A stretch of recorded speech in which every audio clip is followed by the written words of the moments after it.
Namaste and welcome back to OM Dharma YouTube channel. This is chapter 7 of the Bhagavad Gita series. The links to the other chapters have been provided in the description box. In this chapter we are going to give verse by verse explanation of chapter 7, which is Jnana Vijnana Yoga. So watch the video till the end, hit the like button if you like it, consider subscribing to OM Dharma for receiving regular updates, and do not forget to share the video with your loved ones. So let's begin. In 7.1 he says, "With mind attached to me, O Parth, striving in yoga, taking refuge in me without doubt, by which you will know me completely, listen to that." Now Lord Krishna introduces the 7th chapter with a powerful message. He says that he will reveal that by which we can come to know of Ishwar's true nature completely and without any doubts. This will require us to develop attachment towards him and to seek refuge in him. Firstly, Lord Krishna wants us to understand his true nature completely and without any doubts. In the process of understanding Ishwar's true nature, we will begin to develop a strong attachment towards him and become intent on him, as said in the verse.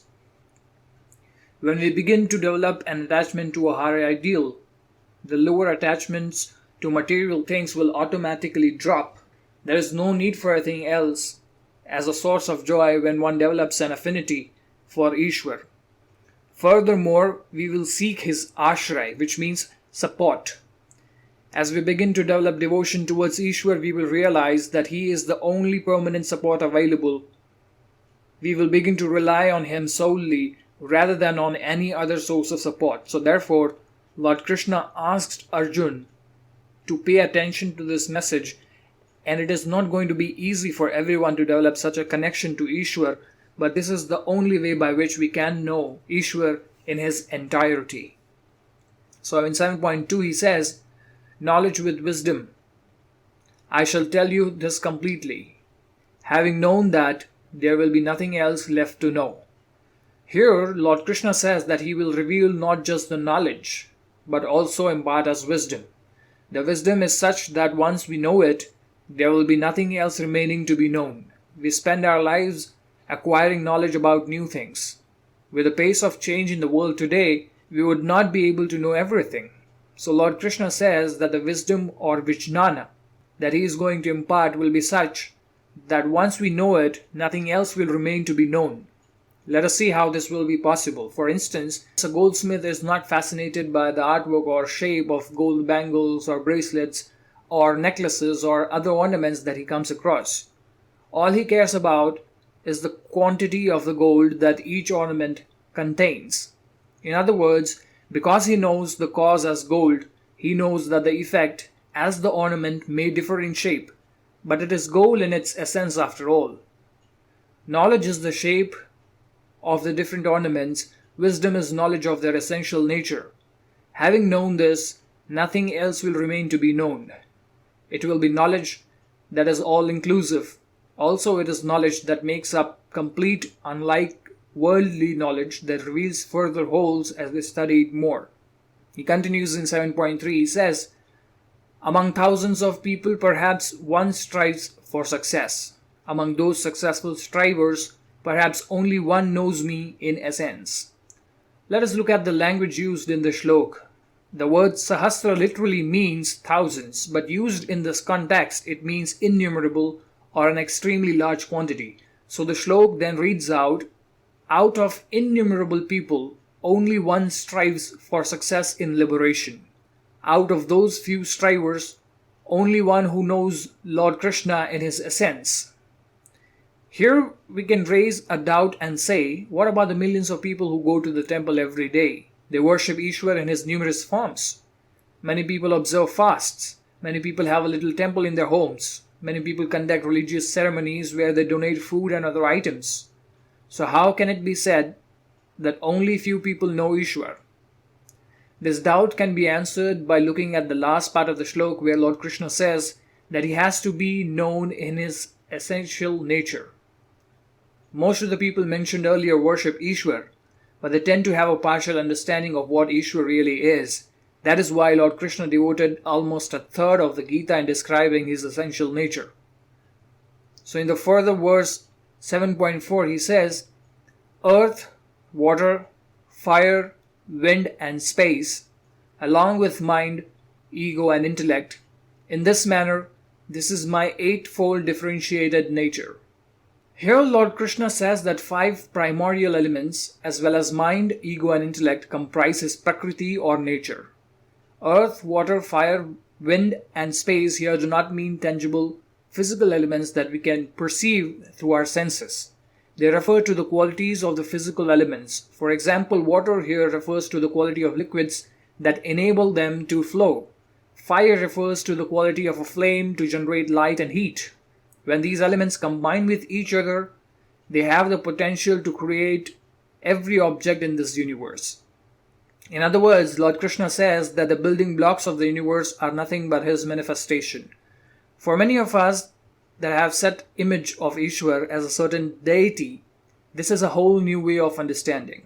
It means that Ishwar is within our grasp 24 hours a day, 7 days a week.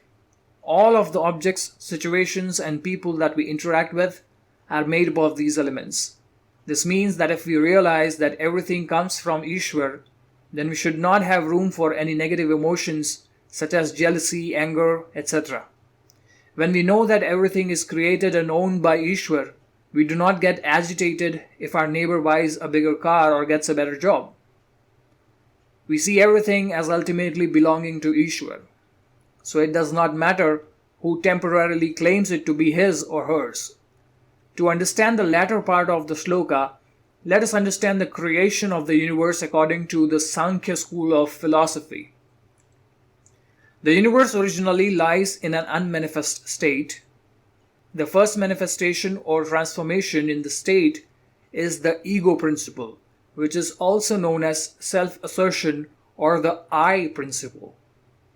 It creates the notion of the subject and object, or of the experiencer and experienced. Finally, this ego principle learns how to manifest itself in terms of objects, which is known as the cosmic mind. These 3 states, unmanifest, ego principle, and cosmic mind, are denoted in the shloka as mind, ego, and intellect. The cosmic mind then begins to manifest itself from the most intangible elements to the most tangible ones, step by step.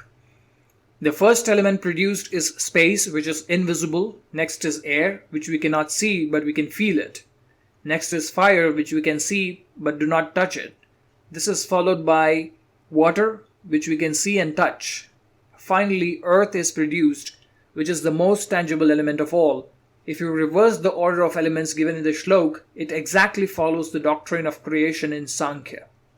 So if we take all of these 8 factors into account, we realize that all the material aspects of the universe is Ishwar. So next in 7.5 he says, "But know this lower nature as different than my life-giving higher nature, O mighty armed, by which this universe is upheld." Now he says that those 8 factors comprise the lower or inferior type of nature. It is different from the higher or superior nature that is the life force of the universe. It functions as a force that holds the universe together. For instance, a household is built out of materials like bricks, woods, iron rods, and so on. But the building blocks by themselves do not make a house. There has to be an integrating or unifying principle in the form of cement that holds the house together. Lord Krishna says that his higher nature is the cohesive force that upholds the universe by using the word Jiva Bhutam. He's saying that he becomes the universal Jiva or being that makes the universe as a single entity rather than a disjointed chaotic mess. Furthermore, it is the higher nature that becomes the experiencer of the entire universe as a subject.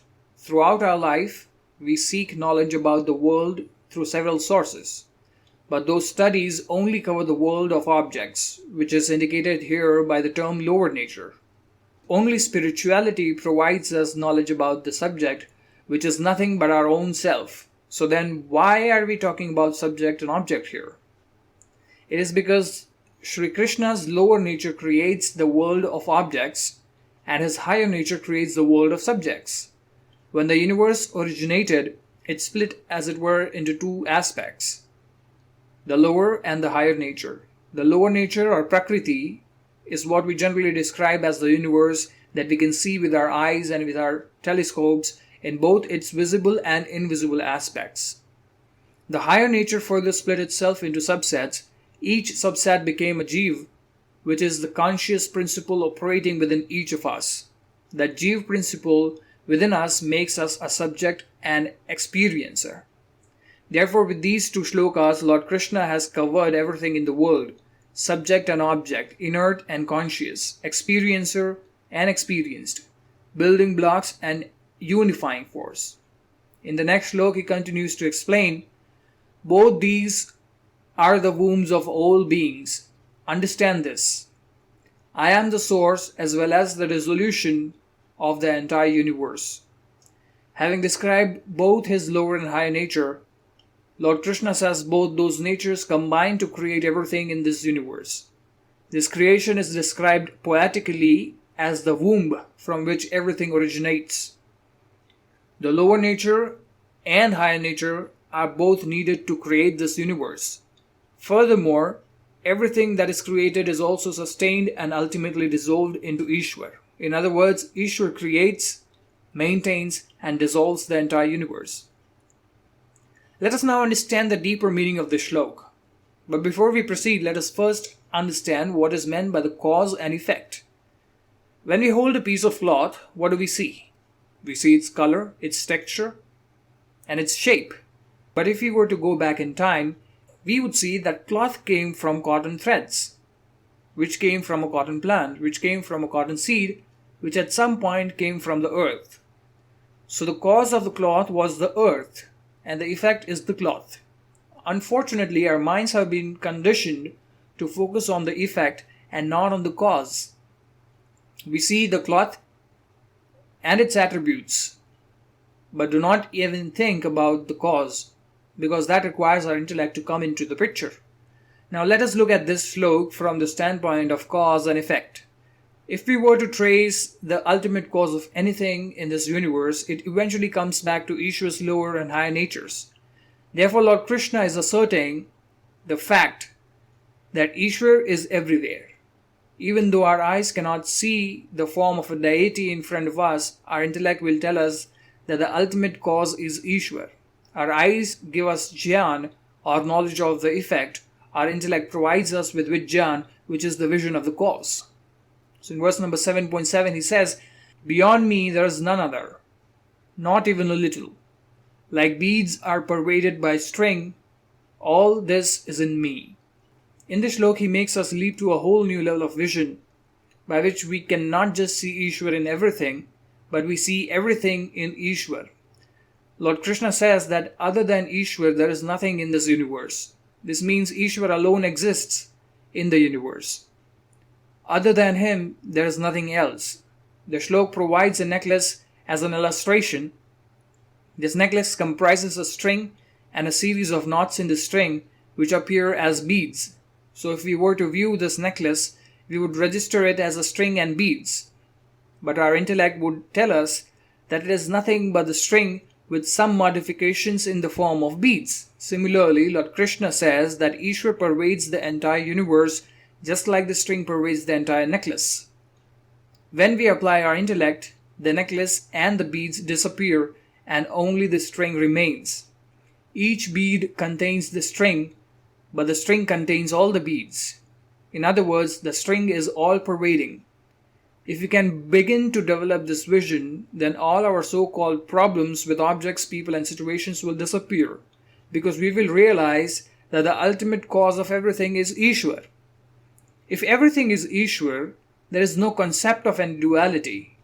Our vision is used to seeing the tangible and not the intangible. So in order to help us, Lord Krishna further gives us some pointers that will help us see his glories or vibhutis.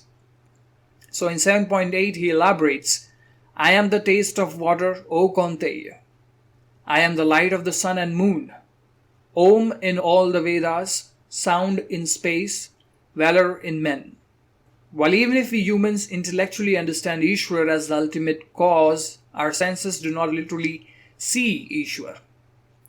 Lord Krishna helps us in this regard by giving us a list of Ishwar's vibhutis or glories.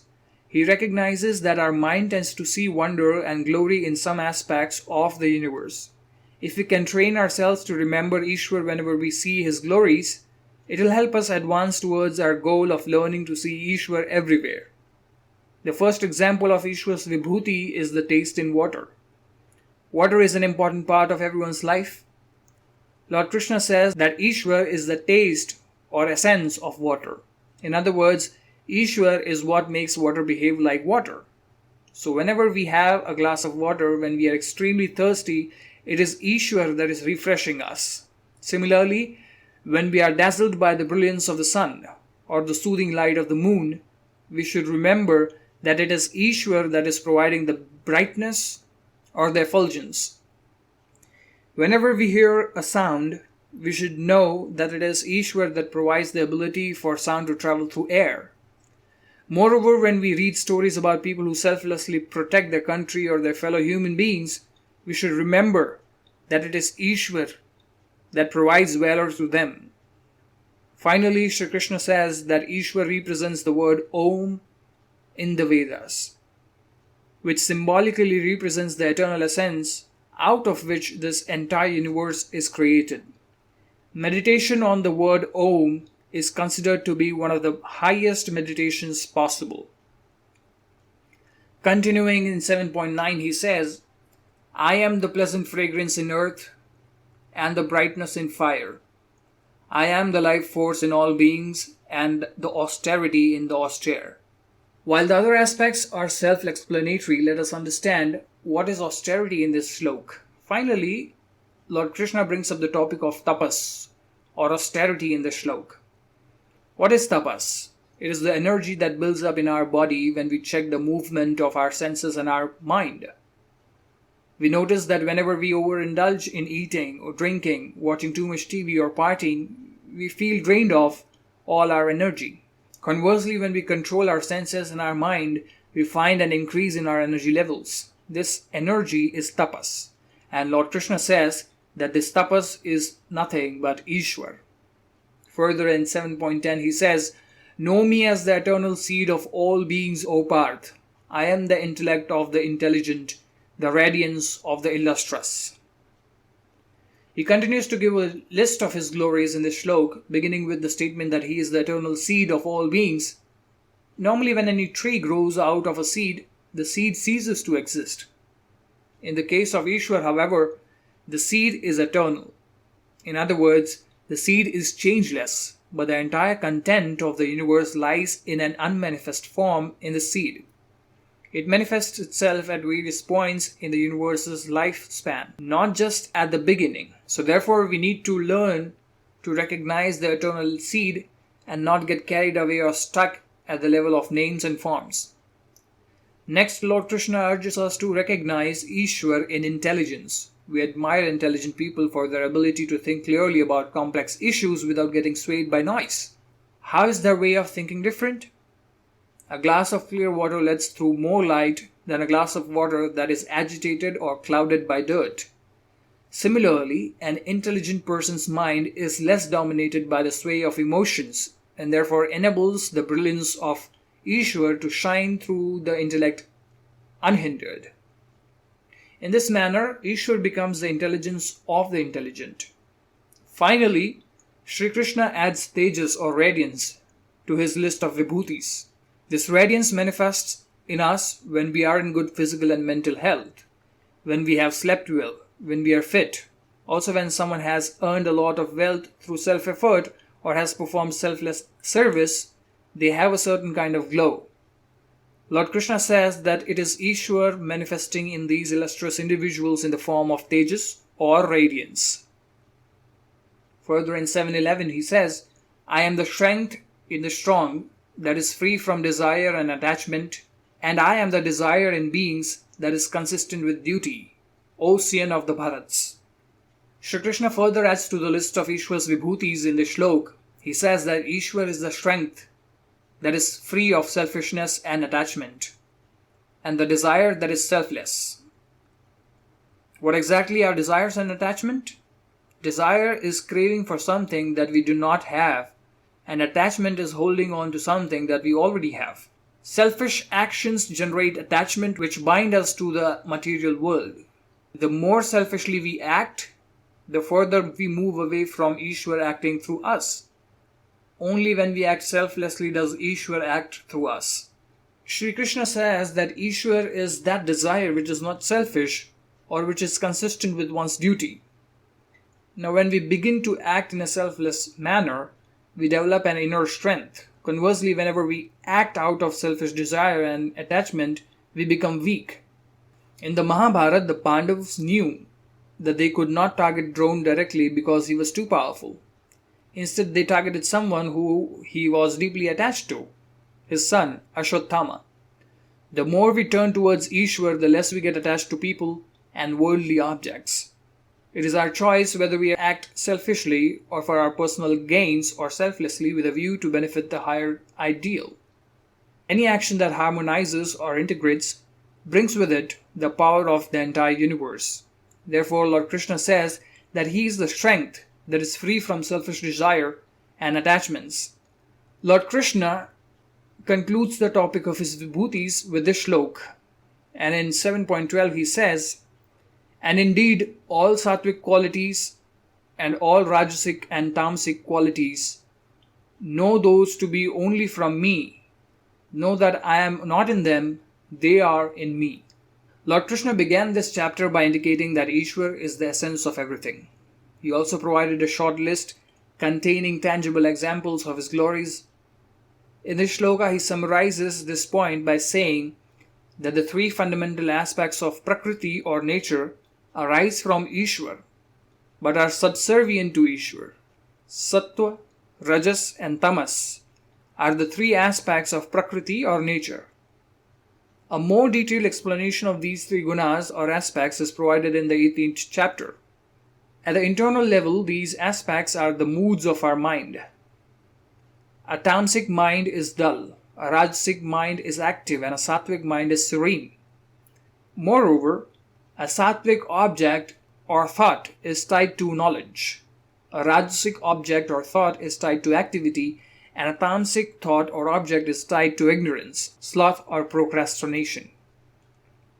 We see all these three aspects in our personality. The body is tamasic. It likes to be in stasis. It does not like to move. A lot of energy is required to move our bodies. Our limbs and our prans or physiological processes are rajasic because they embody action and movement.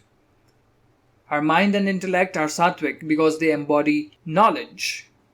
Later in the Gita, Sri Krishna will clarify everything including desire and faith into these three classifications. Now, all three aspects of Prakriti cannot exist by themselves. Nothing can exist without a base or a support. Lord Krishna says that it is the Ishwar who provides existence to these three aspects of Prakriti.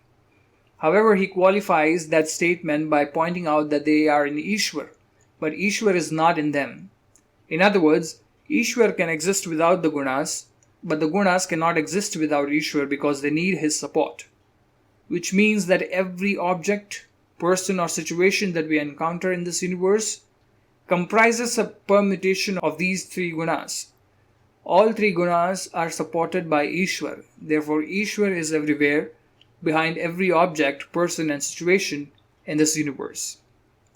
Further in 7.13 he says, "This entire universe deluded by these three modes in the form of gunas does not know me to be beyond these gunas and imperishable."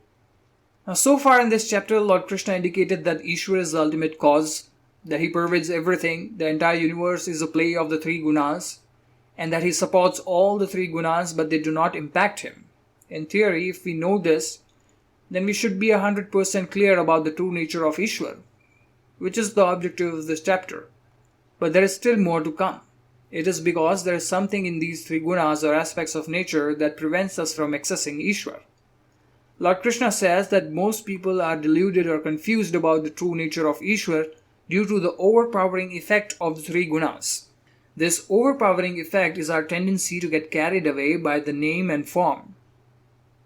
Each gun or mode of nature has the ability to overpower us. Imagine a vendor at a vegetable market that has to haggle with his customers in order to make profit. A tamasic vendor can resort to any tactic, including fraud, to dupe unsuspecting customers, and potentially get caught while doing so.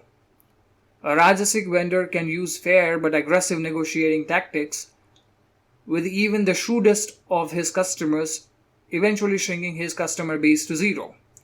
Now we typically think that a sattvic vendor would follow the correct strategy, but this is not the case. Even sattva can overpower the vendor if he always gives in to the customer's negotiations and goes into a loss. Now let us see what exactly happened with each of the vendors. The tamasic vendor could only see the most tangible thing in front of him, the crisp money bill that he can keep in his pocket as soon as the sale is made. He did not have the ability to think one step beyond, that he would get caught for fraud. The rajasic vendor thought one step ahead and knew that he should not resort to anything illegal.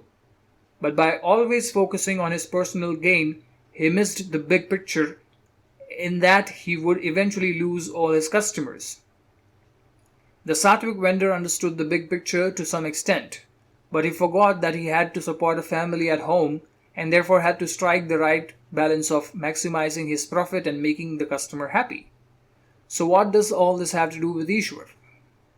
All three vendors were deluded or overpowered by gunas. This is because our mind and senses are made up of the very stuff of the gunas, as we saw in chapter 3. They run after Prakriti or nature, which is also made up of gunas.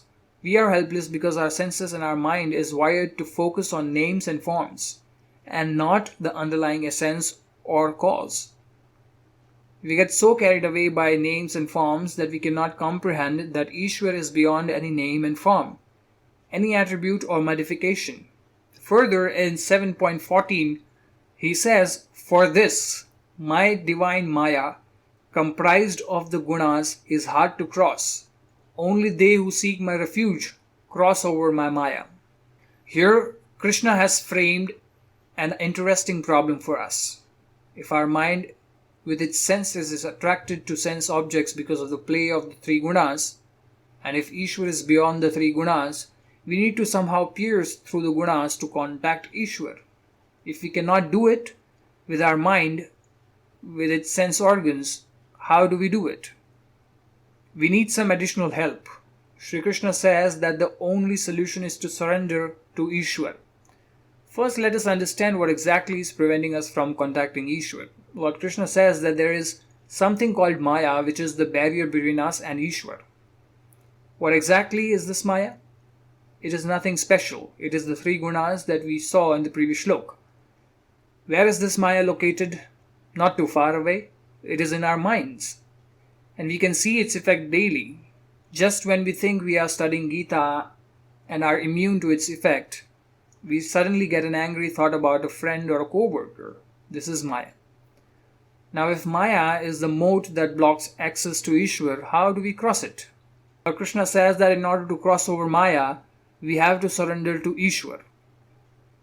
This type of complete surrender is indicated by the word prapadyante. It literally means falling down at someone's feet. Now, what does surrender mean in practice? As long as we assert ourselves physically, emotionally, and intellectually, as long as we emphasize our individuality and assert our ego, we will strengthen Maya. So therefore, we need to de-emphasize our individuality and strengthen our devotion to Ishwar. When we surrender ourselves to Ishwar, we give up on the notion that I do everything or I own everything. It is all Ishwar's Maya. By distancing ourselves from Maya, we get closer to Ishwar. Moreover, Sri Krishna says that Maya is divine, which means that it is supported by Ishwar, but it has reality on its own. In our lives, however, we still rely on Maya for support. We rely on our savings, friends, family, job, education, and so on as our refuge if times get tough. But all this is still the product of Maya. Once we shift our thinking that Maya cannot be support, we will rely on the cause of Maya for support, which is nothing but Ishwar. We can only enjoy bungee jumping when we have a strong rope and support. Similarly, we can enjoy the play of Maya if we have tethered ourselves to Ishwar. How should we practice this daily? We should continue performing our duties as we saw in the previous chapters. What we should change, however, is our attitude whenever we start giving importance to worldly things, including people, objects, and situations. We should train ourselves to shift our attention to Ishwar, who is behind everything. But we should not use this to justify all our wrongdoings. As we saw in a previous chapter, Prakriti or nature is a self-regulating system. If we do something that is against the law of nature, it will come back to us as punishment. So in verse number 15, he says, "Wretched and deluded evildoers do not seek my refuge. Those whose wisdom has been abducted by Maya take support of devilish tendencies."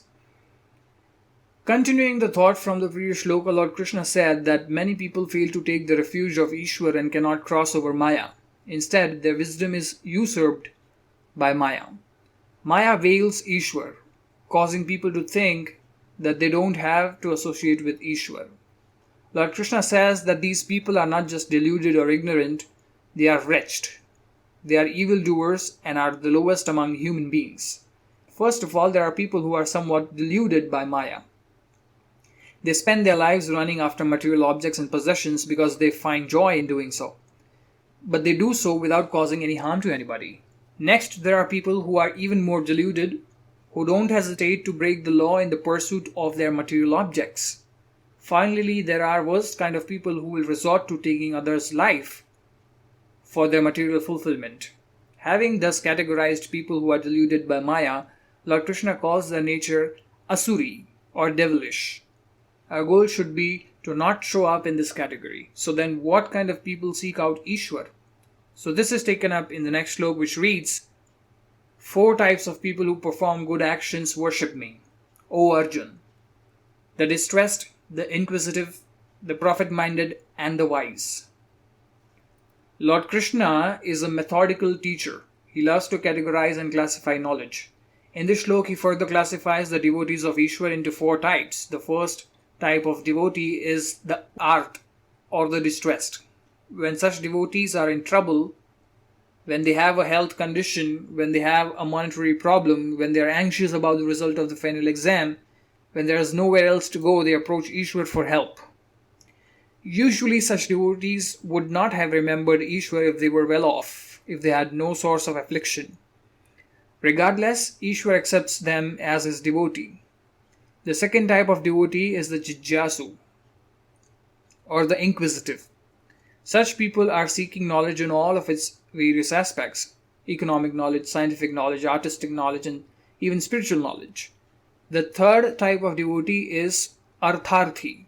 Many commentators interpret this word as one who is desirous of arth, which is profit or material gains. However, if we assume that the 4 types of devotees are arranged in order of importance, then arth could mean purusharth, which comprises dharma, arth, kam, and moksha. In other words, such a devotee has realized that he needs to use all his time and resources on this world to attain liberation. Finally, the 4th type of devotee is the jnani, or the wise one. He's the one who realized that there is nothing other than God. He sees God in everything, therefore he does not want God for some other purpose. He wants God and nothing else. There are no other desires or ulterior motives in such a devotee. In 7.17 he says, "Among those, the wise one who is constantly connected with single-pointed devotion is special, for I am dear to him and he is dear to me." Now Lord Krishna says that the wise devotee is special among the 4 types of devotees. The wise devotee is always striving to be connected with him. Lord Krishna gives the reason for the special nature of this devotee in this and the next shloka. A wise devotee has gone through a lot of ups and downs in life like anyone else, but he has taken the time to accurately analyze his situation. He has come to the conclusion that no matter what he gains, a new job, a new house, investments, and so on, he is still left with a sense of incompleteness. Unlike the other 3 types of devotees that seek something finite, he wants to go beyond finite things. In other words, he is seeking infinitude. Having come to this conclusion, his search for infinitude has culminated in Ishwar. He intuitively knows that it is Ishwar that is going to give him infinitude. He then takes to the path of spirituality from the very early stages. Karma Yoga for purification of the mind, followed by meditation for single-pointedness of mind, hoping eventually to culminate in attainment of the infinite Ishwar. Next in 7.18 he says, all those are certainly sincere, but only the wise one is my own self, in my opinion, for he engages to become established in me only as the ultimate goal. Here Shri Krishna adds another reason for singling out the wise devotee as special. The wise devotee considers Ishwar as his own self and not as another object. First, let us look at the sense of oneness with Ishwar. What is different between a good friend and an acquaintance? There is always a sense of otherness between ourselves and the acquaintance. But there is a sense of oneness with the good friend. We see this in a lot of proverbs. A friend in need is a friend indeed. My house is your house, and so on. The ultimate closeness with a friend is when we do not see any difference between doing something for ourselves and doing something for our friend. In other words, we see our friend as our own self. Similarly, when we expect something from God, we are by definition treating him as someone different from our own self. Shri Krishna says that he prefers if we treat him as our own self. Such devotion where the seeker plants himself in Ishwar day in and day out and melts his existence into Ishwar's cosmic existence is the greatest kind of devotion. This is also known as Ek Bhakti or Adhyay, where there is no duality between devotee and Ishwar. However, the reality is different. Most of us consider Ishwar as different from ourselves. Now, this does not mean that Ishwar gives second-class treatment to the other three types of devotees. Shri Krishna said that those other devotees are udaraha or sincere.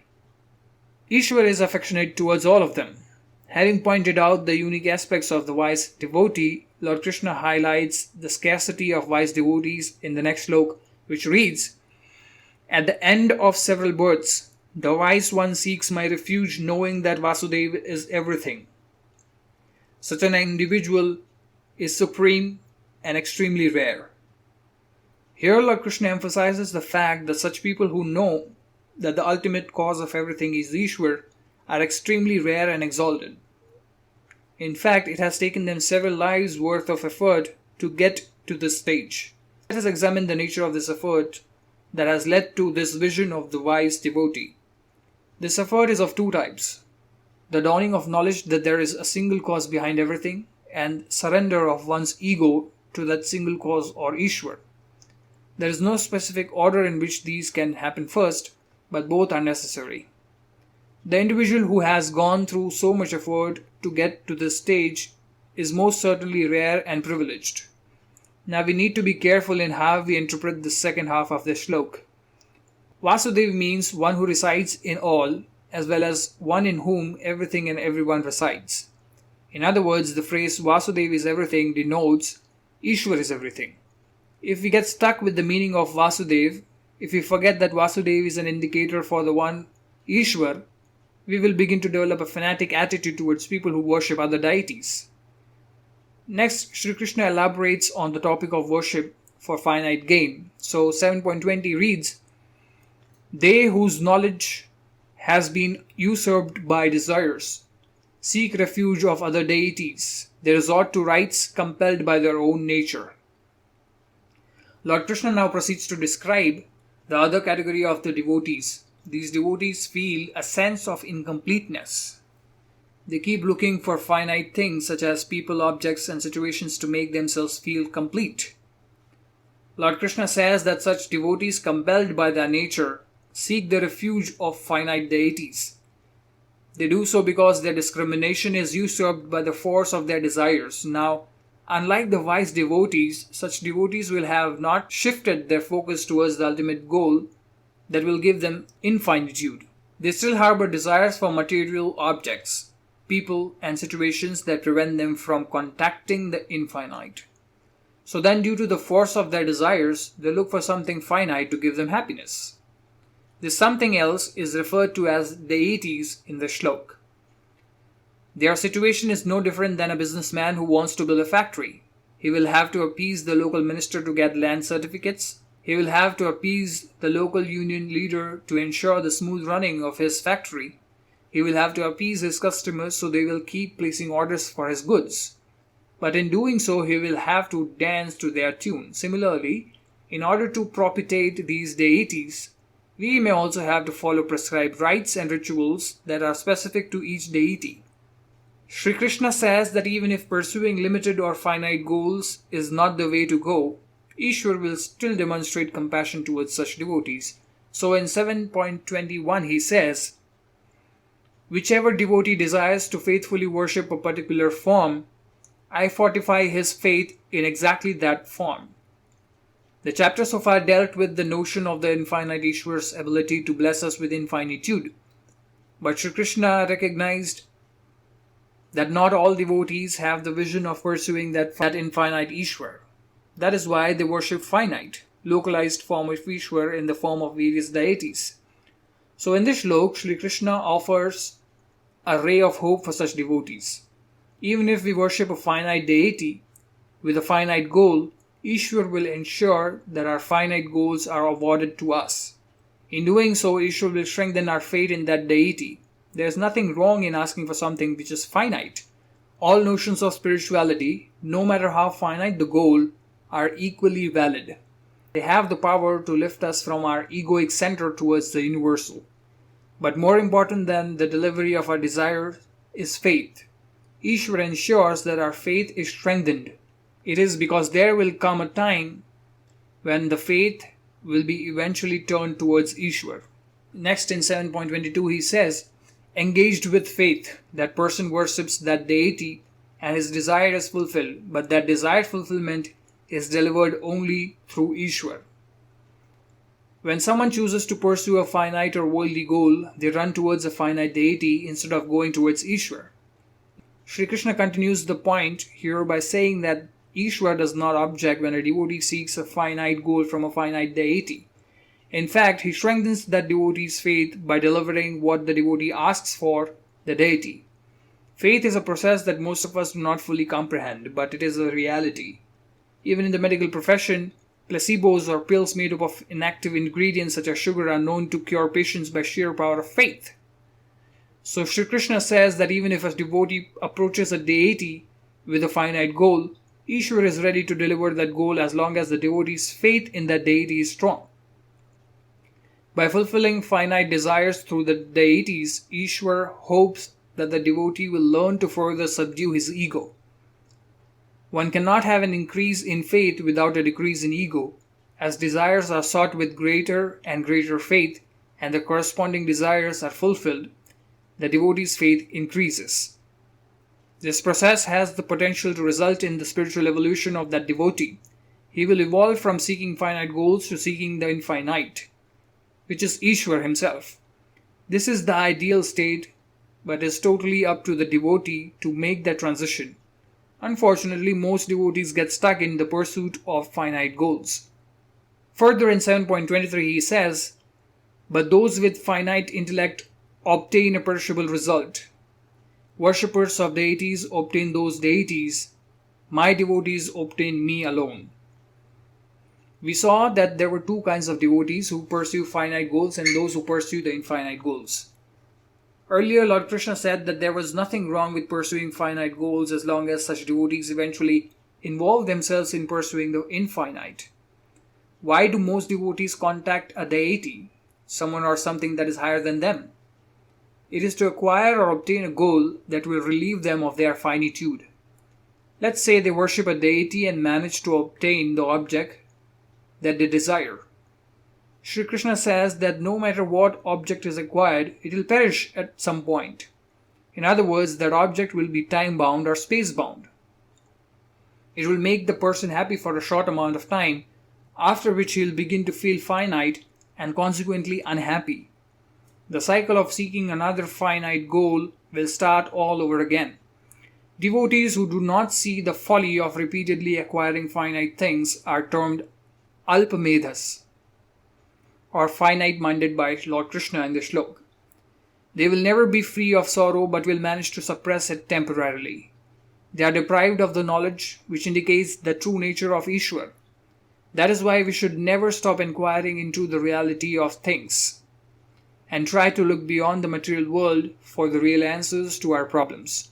Lord Krishna goes on to say that those who worship deities may eventually obtain the favor of the deity, who will shower them with his grace. Though commendable, this outcome will still be futile, because the deity will fulfill only finite desires. Only those who seek the infinite Ishwar will gain infinitude, by which their sense of finitude or incompleteness will vanish. Further in 724 he explains, the unintelligent, not knowing my unmanifest, supreme, incomparable and imperishable nature, believe that I assume a human form. To one that holds a hammer, everything looks like a nail. When we get used to a certain mode of thinking or behaving, it becomes a disadvantage because that mode of thinking begins to limit our perspective. We spend all of our waking life taking in information from these sense organs, the eyes, the ears, nose, and skin. Due to this constant exposure, we tend to perceive everything in terms of these five senses. Ultimately, these senses limit what we can perceive. Lord Krishna, having described the finite goal-seeking mindset of most people, now clearly articulates the problem that they face. Limited by their finite intellect, limited by the prison of the five senses, people tend to view Ishwar as a finite entity. The true Ishwar is beyond all senses. Neither the mind nor our speech can reach it. Ishwar is beyond all names and forms. But many of us go to temples to worship deities. Even spiritual masters worship deities. It is so because deities in temple are indicators or pointers to the infinite. An idol in the shape of a deity helps us focus our attention on the form of deity. But this focusing of attention or the finite deity is a stepping stone to contemplating the nature of Ishwar, which is infinite, imperishable, and supreme. Continuing in 725, he says, concealed by Yog Maya, I am not visible to everyone. Foolish people do not recognize me as unborn and unchanging. Earlier, Lord Krishna stated that the fundamental problem that most people have with regards to understanding the nature of Ishwar, a mental limitation forces people to think of Ishwar as a visible, finite entity. Here he says the reason for this mental limitation. He says that Ishwar is hidden from us due to the prowess of Maya. Our mind is trained to recognize two things, space and time. We can only see, hear, touch, smell, and taste objects in space. We can also perceive things in those objects, which is nothing but the time aspect. So we are unable to perceive anything that is beyond space and time. We can say that space and time is Maya, or the three gunas of Prakriti known as Sattva, Rajas, and Tamas. Shri Krishna says that Ishwar has disguised himself in a dress, as it were made of Maya. Our senses can perceive only Maya, therefore we fail to comprehend Ishwar, who is beyond Maya. Just like the light of the sun blinds us from seeing the sun itself. Those who think that the only visible is real and the invisible is unreal have been called foolish in this slok. They fail to see the real nature of Ishwar, which is beyond birth and death. Further in 7.26 he says, I know those beings who used to exist, who exist now, and who will exist in the future, but no one knows me. So continuing the topic of Maya, Lord Krishna makes it very clear that Maya or the limitations of space and time do not have any impact on Ishwar. He says that Ishwar does not identify with any one form, therefore he has knowledge of all forms in the past, present, or future. In other words, Ishwar transcends time. Earlier, Lord Krishna had said that Ishwar is like a string that goes through all the beads in a necklace, which is a poetic way of saying that Ishwar is beyond space. So therefore, we can conclude that Ishwar is beyond space and time. Looking at it differently, we who inhabit the world of three dimensions cannot understand the dimensionless Ishwar. When viewing a live broadcast, we are conscious of the time aspect because we cannot know how the broadcast will end. But if we are viewing a recorded program, we have the ability to go backwards and forwards in time and see all the events regardless of when they took place. Time as a concept ceases to exist if we have that ability. Similarly, from Ishwar's standpoint, there is no such thing as the past, present, or future, because the concept of time does not exist from him. That is how he can have knowledge of everyone that was alive, is alive, and will be alive. What is the implication for us? The only way to know Ishwar completely is to surrender to him and take refuge in him. This means knowing that we do not have an independent existence or power apart from Ishwar. We need to lose our identity in Ishwar and become one with Ishwar. Further in 7.27 he says, ever since the creation of this world, all beings attain ignorance by the delusion born of duality. Now if someone says, I love my job or I love to go to the city, we have no doubt in understanding that there is satisfaction in that emotion of loving something. But if someone says, I hate my boss, we may not admit it, but there is satisfaction in expressing hatred as well. It is next to impossible for our mind to think of anything without a tinge of love or hate. Lord Krishna says that the moment we are born, we are cast into this double or dualistic nature. We can never think an integrated holistic thought because we are forced to think in terms of likes and dislikes. We run after certain objects because we like it so much and cannot live without it. We continuously strive to acquire it. But once that happens, we begin to dislike that very object that we could not live without. Ultimately, every such pursuit results in sorrow. So therefore, how do we get rid of our likes and dislikes and begin to think holistically? Karma Yoga is the answer. By relentlessly performing actions for the service of a higher ideal, we eliminate likes and dislikes to a greater extent. Every sense organ has a like and dislike for its respective objects. That is an undeniable truth. But whether or not we fuel these likes and dislikes is up to us. Breaking away from the clutches of these sense organs prepares us for piercing the screen of Maya. 7.28, where Lord Krishna says, but those people of meritorious actions whose sins have been exhausted, they freed from the delusion of duality, worship me with firm determination. The delusion of duality, as we saw earlier, is a condition that we are cast into right from birth. This delusion further strengthens Maya that prevents us from accessing Ishwar. Having explained the condition of most people who are trapped in this situation, Lord Krishna now describes the people who have come out of Maya. He says that only those who have conducted enough meritorious acts are wiped out their sins, acquire the firm resolution to directly access Ishwar. Let us revisit what exactly is meant here by merits and sins. What is sin? Any time that our mind and senses drag us into the world and force us to conduct actions born out of selfish desire, we commit a sin. When this happens again and again, it adds to the moh or delusion that blocks our discrimination or vivek. Conversely, when we perform a selfless action that is in line with our swadharma or duty, we commit a merit. In doing so, we do not add to the stock of delusion, but in fact purify our mind. Therefore, Sri Krishna says that only those who perform unselfish actions are fit to approach Ishwar. The message is clear. Do your duty because it is the only way to contact Ishwar. Lord Krishna begins to conclude this chapter by planting the seed of the next chapter in the 2 shlokas.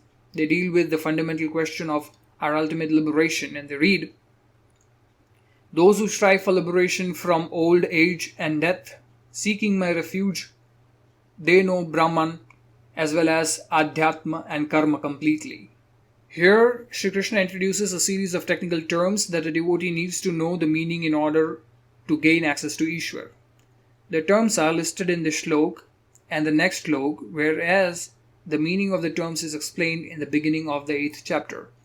Who exactly is this devotee? Sri Krishna says that it is a devotee who is striving. In other words, he is performing karma yoga for purification of his mind and intellect and has become ready for meditation. But this devotee is not driven by blind faith. He is a jnani or wise devotee. So now what should the wise devotee have knowledge of? 3 technical terms are mentioned in the shlok: Brahm, Adhyatma and Karma. And he concludes in 7.30, which reads, those who know me with Adibhut, Adidaiva and Adiyagna, with a focused mind during the time of departure, they realize only me. In this, the final shloka of the 7th chapter, we are taken from the level of the individual to the level of cosmic. Lord Krishna introduces a topic that all of us have to confront. How should we prepare ourselves for death? We cannot begin to answer this question unless we gain an understanding of the cosmos. Where did it come from? How is it sustained? Where is it going to go? And so on. Therefore, Lord Krishna in the 8th chapter shifts gears to understand these questions. Here he introduces 3 additional terms: Adibhut, Adideva and Adiyagna. Now, although we like to plan our lives to the nth degree, none of us knows when we die. If that is the case, the thought that has top priority in minds will become our final thought. Therefore, the practical lesson here is that we should learn to direct our attention towards Ishwar while we are performing our duties onto this world. This concludes the 7th chapter of the Bhagavad Gita. The links to the other chapters have been provided in the description box. Hit the like button if you like the explanation. Consider subscribing to our channel OM Dharma and share the video with your loved ones. Peace.